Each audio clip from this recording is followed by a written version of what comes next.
Thank you for coming today. I really appreciate your loyalty. Some of you come quite a few of my meetings, and I think it's really great. This particular class is one that I think a lot of people need help with, because even if you're not necessarily a member of the church yourself, a lot of people, especially in the West, have connections with LDS ancestors, and sometimes you may not know or think that you can find records about those people, or if you did have ancestors that came to Utah from somewhere else, or even if they recently arrived here, or you recently joined the church and want to find out how you're connected in the past, you'll be able to find a lot of things about your LDS ancestors that you may not have realized that were available. So hopefully this will help you with that. So why should you search those records? Well, you can find a lot of information about your ancestors that were in the church. You can compile, as I've mentioned before in some of my classes, I think it's really important for you to write these things down. So you can compile different records. You can write family histories of those people who came across the plains, or whoever joined the church first in your family, or your own parents, however, grandparents, whoever, can learn about the ordinances that your ancestors completed. I have ancestors who were actually endowed and then sealed in the Navu temple, and so that's really was an interesting thing for me to find. It can also, you can find when your ancestors' ordinances were completed. A lot of times in family search, those ancestors that came across the plains, a lot of their ordinances have been redone for various reasons. So if you want to know the beginning, the very beginning, when they very first joined, you can find them. You can also find primary and secondary sources concerning family members' church membership. So there's a lot of information there. I just wanted to share this with you. It's kind of an interesting document. One of the ladies that I have helped with their family history had written this, and she said I was welcome to share it with you. But she found, she was trying to find all the ancestors that she had that were converted to the church first in their family. And then she came across, so this was the first page, but she came across some excerpts from his diary, the William Kartchner's diary, in the BYU L. Tom Perry Special Collections, which is a good place to go. And then she also found that there was a person called Thomas Nelson, who was his landlord. He also joined the church. She was trying to find out if when and where, and so I helped her with that as well. She had some other questions after she had written this, and I helped her with some other information that she could find about this man here. So this wasn't even her own ancestor. This is someone that was a neighbor of theirs, and so you get a lot of different information when you start searching. And then she also found this information in the censuses, and then this is her family search page for those people. So I thought this was kind of interesting. On this page, she's got the path from Navu, which you can also find. There's a lot of information about the pioneers, and you can find which companies your pioneer ancestors were in, and a lot about their migration. So these are the types of records that you're going to find when you're looking for LDS records. You can find records about their membership in these places. In the census, their records of ordinances, priesthood records, and ward membership records. You can find life histories. There are lots of biographies available, migration and immigration information. There are missionary records. I've found the missionary records of both my great-grandfathers and my grandfather, and those are the ones that I've looked for. There are others that I haven't really looked for yet. And then there are military records. For example, if your ancestors were in the Mormon Battalion, you can find records about that. You can find memories that you can put into family search. The patriarchal blessing, of course, you wouldn't really want to share in family search, but you can get those patriarchal blessings. Letters and journals are available, periodicals and photographs that you can put into family search. There's also historical information about church history and family history, photographs, minutes of meetings. And then, of course, there are family group records that are available on family search. First things first, though, you need to know names, times, and locations. So first of all, before you get started, some of the things you can do just generally are to search Google, search gazetteers, look at moreandplaces.byu.edu for information on migration, church history books, and the research wiki. There's a lot of information in all of those places. You can find family stories and pictures by asking your relatives and looking through your parents' or grandparents' information that they have in their homes, aunts and uncles. You can also find information about your ancestors on Family Tree, in the ancestral file on Family Search, the pedigree resource file, and the IGIL or in the Family Search genealogy section. Be careful of those, they're not always accurate. You can learn more about watching my video using compiled genealogies on Family Search, or you can search the pedigree resource file and other genealogies in the Family Search Hub. Okay, so what online records are there actually available? These are online records. There's a lot of stuff, of course, it's not online. You'll have to do searching for those in other places, but online we have a lot of databases in Family Search, and you can see that's just one list of different types of databases that we have. Within those types, there are different databases. And then Ancestry also has some databases that are specific to the LDS ancestors. And if you search under Mormon, you'll find Conquerors of the West, which is a really good set that the Daughters of the Utah Pioneers put together. And it's got some of my ancestors in there. So it's been really useful. And then if you search under Latter-day Saints, you'll find some membership records, not all. You'll find the Navu marriages in there, also some interesting tombstone inscriptions and some cemetery records, and also the LDS member name index is in there. So if you have an Ancestry account, you can also look in there.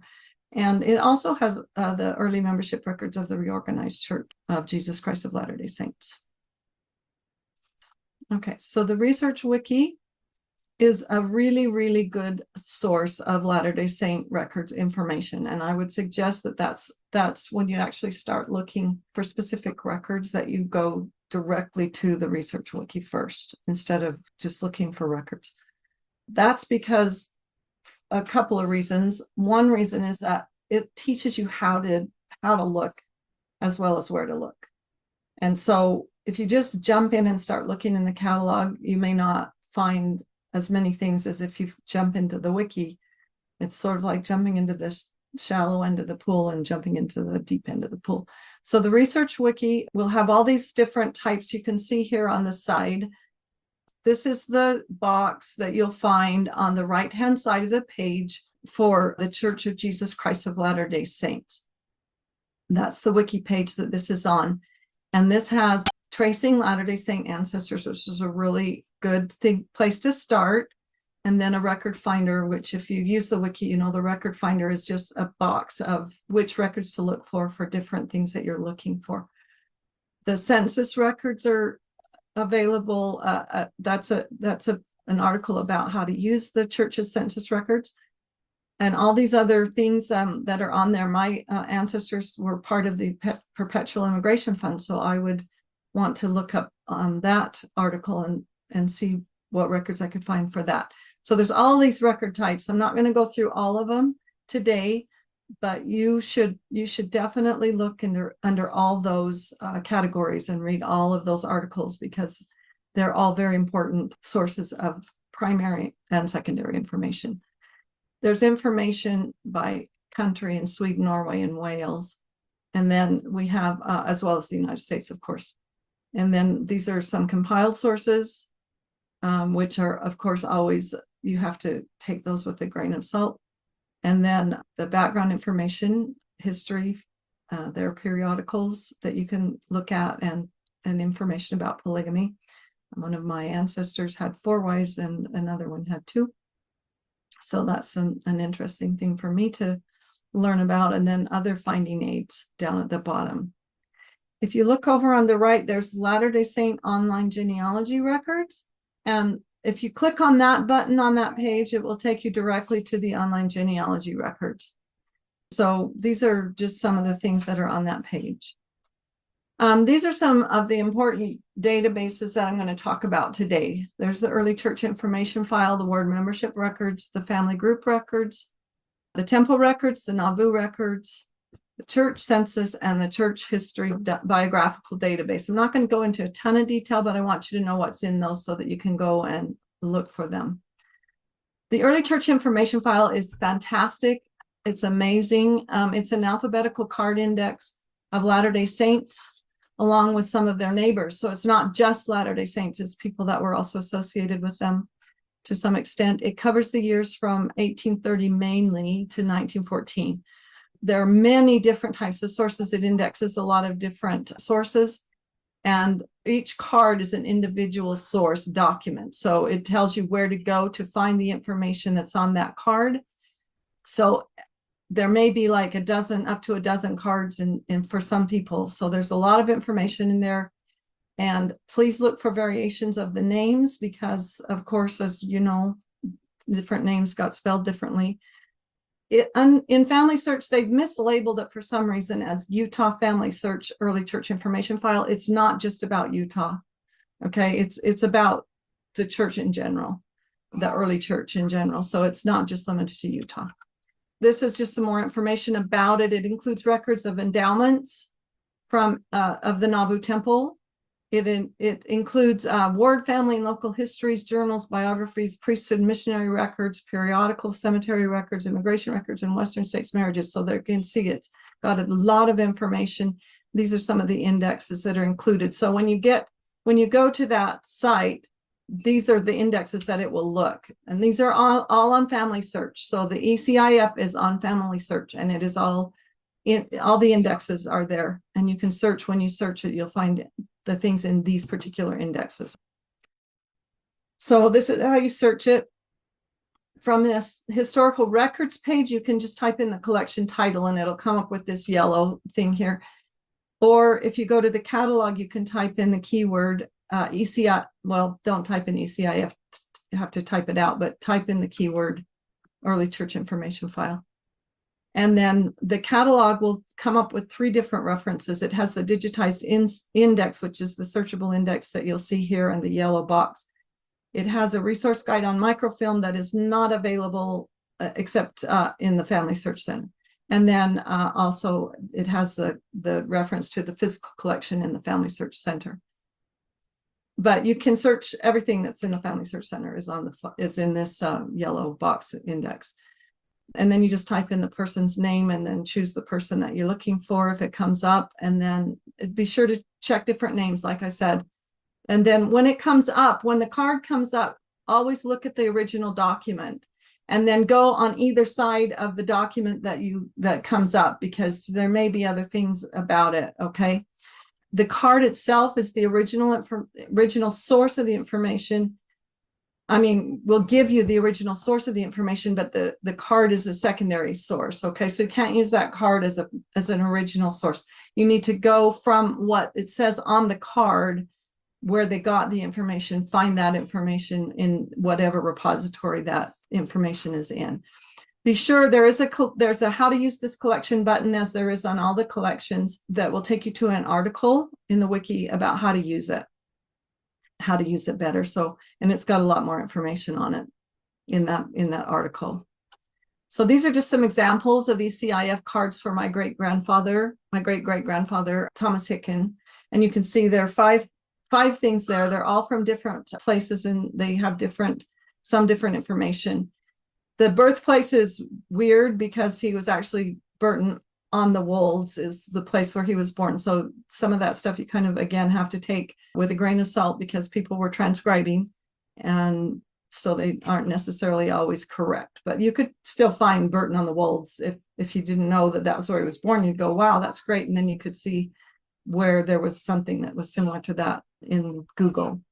I gave you the collection for this, the URLs down there at the bottom. Then this is about LDS membership records, this next part. These are available from 1830 to the present. Usually on the LDS membership records, you'll have the names, the birthplaces, the birth date, the names of the parents, their spouses, children, baptisms, confirmations, blessings, marriages, deaths, priesthood ordinations, tithes and offerings, and when they moved in and out of a ward. So that can be helpful if you want to find out where they were. Family Search Library has these membership records through 1948, and the Church History Library has additional records to 1949 to 1983. So go to the Church History Library website as well. Most of the early records are not indexed, so some of them you really have to go through just image by image. Not all of them have survived because of various destruction, you know how it goes with old records. They use different forms from 1877 until 1941. The different forms have been indexed. Starting in 1941, the records were kept on an individual card instead of the different forms. And these records are not available for research, mainly because of privacy reasons. However, if the member has died, the card was placed in the deceased member's file, and that is indexed on microfilm 415443. So you can get a hold of those at the library. Sometimes you can see things like this. I'm not sure about this one, but they might be available in your Family Search Center. The computerized records started in 1970, in the 1970s, and these records also are privacy protected. So if you want to see those, you'll have to go through the church's site. The church's, there's a special number that you can call. You'll have to talk to your ward clerk about that. Okay. To view your own membership record, of course, your ward clerk should have those if you're a member of the church. They did do annual reports from 1907 to 1983 that they have also, but these include entries about people who had ordinances done during those years. So they're not everybody. They're basically just ordinances. You can search those annual reports, however, but you have to search them year by year because they're not indexed. So you can go to the Family Search Catalog and do a keyword search, typing in annual report Form E, and they'll come up. There's an amazing catalog of early church members available called Membership of the Church of Jesus Christ of Latter-day Saints from 1830 to 1848 that Susan Easton Black and some other people compiled. Her other books are also really, really awesome. And you can look in the Family Search Catalog. Some of them are digitized, some of them are not. But they have them at the Family Search Center, and also the BYU Library has her books. She's just a fabulous historian and has done so much work on church membership and different biographies and things like that. So do check her out. Another, just a little bit more information about how to find things. Search in the catalog under the place where the unit was located, and then keyword LDS membership records. So if you know the place, that makes a huge difference. And then be sure to continue with the search within under the place that you found. Of course, for the 1949 to 1983, you got to visit the Church History Library. They're not digitized. You can also search in the Research Wiki. You can search category records of the Church of Jesus Christ of Latter-day Saints. And that will give you a comprehensive list of articles about all the stakes, wards, and branches in Utah, Idaho, Wales, and Norway. So those each have their own article there in the wiki. And some of them actually have other links that you can go to for certain records. And then for a lot more information than what I'm giving you here, go to the wiki article, Membership Records of the Church of Jesus Christ of Latter-day Saints, and Ward Membership Records of the Church of Jesus Christ of Latter-day Saints. Those will be also really useful. This picture on the side is what you'll see in the catalog. I looked for places within United States, Utah, Wasatch County, which is where my family came from. And these are some of the things I found. You're going to look under church records, of course, to find those, to find those, but biographies also. Another thing that you can look for in Family Search is the Family Group Records collection. This is basically what they brought into Family Search in the early 2000s when they started Family Search. These are records that were submitted to the church by members of the church for temple work mainly. Sometimes they were just submitted to be filed into the family group collection. So it's arranged alphabetically by the name of the father of the family. You can use these records to identify previous research, but you also need to be sure to verify them, because these were done by people in the past who a lot of times relied on family information or other information that is maybe not that reliable. And so sometimes they are not right. They're not correct. And they may be different from what's actually in Family Search now, because other people have found new information that they've put in. They are indexed and they are digitized, but these you can only view in a Family Search Center or a Family Search affiliate library, okay? The patron section has 3 million records, and those were filing records, so they didn't have ordinances done. The archive section has 5 million records, and those were for proxy temple work, and they include the temple ordinance states. It's digitized, and you can browse that at the Family Group Records Collection archive section. Again, these have to be seen in a Family Search Center, however. You can search the genealogies, as I mentioned before. You can search the genealogies, but these particular collections are not always available. Some of the things are available in the genealogies, but not everything is available there. So you need to look at the wiki article about them, and that will give you more information about how to see them and how to search them. Another one is the temple records. A lot of the temple records are available to the public. Anyone can look at them. 20% of the temple records have no restrictions and can be used at the Family Search Library or Family Search Centers in your town or your state. About 80% of the records are restricted, and of course that's because a good many of them are for living people. Those are housed in the special collections room in the Family Search Library. And if you have a temple recommend and can go and see those at the Family Search Library, you can actually visit there and see those, have those available to you. You can bring a letter even from your bishop stating you're a member in good standing if you don't currently have a recommend.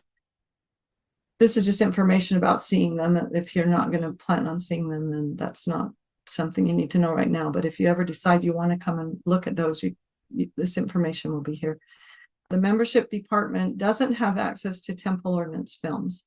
So if you try to get the membership department, which you can, they don't have access to those films, but they will provide ordinance information. If the person, like I said before, has died after 1975, they will give you information about that, but you have to have certain, there are certain restrictions on that.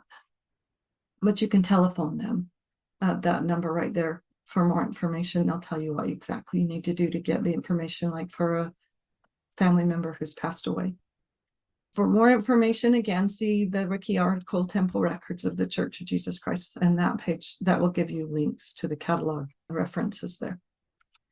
Another really, really good thing for old history is Navu records. There are lots and lots of things available for Navu. So visit the research wiki page, Navu, Hancock County, Illinois genealogy. And there's a ton of links there for church records. Also visit this research page here. This is off Family Search. This is not a Family Search one, but user.xmission.com. That's a really good source of a name index for all the members of the church who are endowed in the Navu temple. So if you wonder whether or not your ancestor was endowed there, you can check it there really easily, just really fast, because it's just a list. And then also see Susan Easton Black's books about the Navu era. She's got several, and they're really wonderful. A lot of them are available in the catalog, okay? They're not necessarily on the book section. Some of them are, but some of them are not. So look in the catalog for those. The church census is an awesome source of information about members. It took censuses starting in 1914 until 1960. They did not take a census in 1945 because of the war. The records are arranged alphabetically by the head of the household. So if you know the residence of the person, that's really helpful, of the family. Search the catalog with the keyword, the Church of Jesus Christ of Latter-day Saints Church Census Records. And then again, there's a research wiki article on this particular topic as well. You search it just exactly like you do any of the other records. It comes up with the yellow search page, and then you just put in the names and places. There are more options for it, so check the more options, because that will give you different, like more information you can put in to make it a little bit more detailed for the search. This is offsite of Family Search. This is the Church History Biographical Database. It's got the missionary database and the pioneer database all put into that one site. They used to have 3 different sites. Now it's all in one website, and it contains information about the lives of early members of the Church of Jesus Christ of Latter-day Saints, what they did in their lives to build the kingdom, and the records that they left behind. So you can search the databases for an ancestor's name, and it will give you biographical information, photos, and sources for that person. And then you can also, there's a box that says show my ancestors. There's a button there that says show my ancestors. It will bring up all the ancestors that you have on Family Search that are in the databases that they have on this biographical database page. So like when I did that, it came up with about 25 of my ancestors who are in this database. And so you can find it here at the history.churchofjesuschristoflatterdaysaints.org CHD landing. So that's the site. But if you just look up church history, LD, Church of Jesus Christ of Latter-day Saints church history, you could probably be able to find it there on Google easily enough. There's also this really great wiki article called Latter-day Saint Biographies that you can look at for more information about where to find biographies of Latter-day Saints.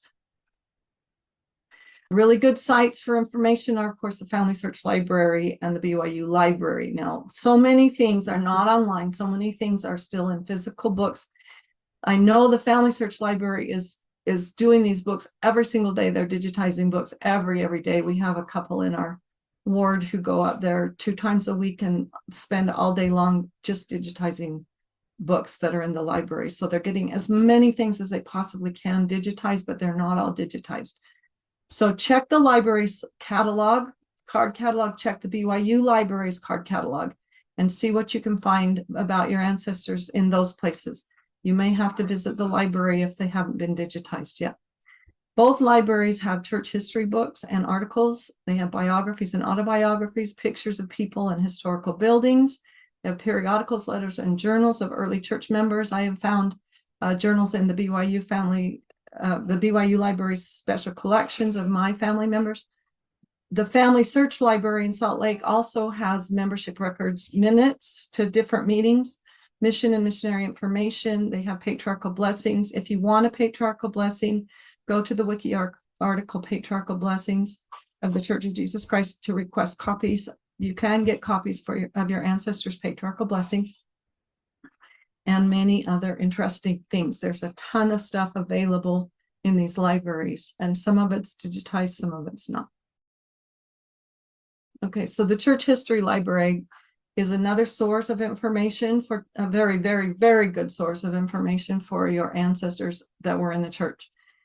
This is directly from the Church History Library site. It has thousands of collections to assist you with your family history research. To help you find the information you need, we have prepared several finding aids and research guides that highlight relevant sources and provide instructions on how to access them. Additionally, information from many sources has been extracted, compiled, and made searchable in databases. The Church History Department is committed to making all the church history that is available digitized and able to be accessed by any member of the church within certain restrictions. There are certain restrictions of, for example, we have done oral histories with people in Africa when we were on our mission, and those are available in the library. Those types of oral histories, there's all kinds of oral histories that people have submitted. My dad submitted his mission journal to the library, and they accepted it because he and my mother were the second couple to be in Uganda. The second couple in 1992. They were the first people who opened that mission. So things like that will be available in the library, but not everything's digitized. So you just have to go and look it up in the catalog there and see what's available and if it's open to your being able to see it. They have a reading room there, and you can just ask for it. They'll bring it in and you can read it. This is from their webpage. This gives you an idea of what exactly they have and how you can find them. So they have the online research guides. The biographical database is the one I was talking about. You can find your ancestors. There's a family history research guide there as well for collections and databases. The church history catalog, which is what I was talking about, what they have there available. And then Roots Tech, of course. Roots Tech is really great. So you got this, you can do this. You can find information about your ancestors that were members of the church or that were close to members of the church. There's a lot of stuff, a lot that's available. Do write their stories, do at least compile what you've found, share them in Family Search, keep their memory bright. These are people that made you what you are today. So we have to love them and keep them as part of our lives and our families' lives. And there's very good research done that youth and children who know who their ancestors were, know what they did, and know how important their lives were in their own lives, do better as they're growing up and as they're becoming adults, and do better in the world in general. So this is something that I think is extremely important, whether you're a member of the church or not. Know your ancestors, share them with your kids and with your grandkids. Well, I hope this has been helpful for you all. It's a real joy to me to look through these LDS records and find so many things about my ancestors and so many photos. There's always these great photos and all kinds of wonderful stuff that you can use for so many different things in genealogy. It's really great. So I hope that you'll take advantage of them.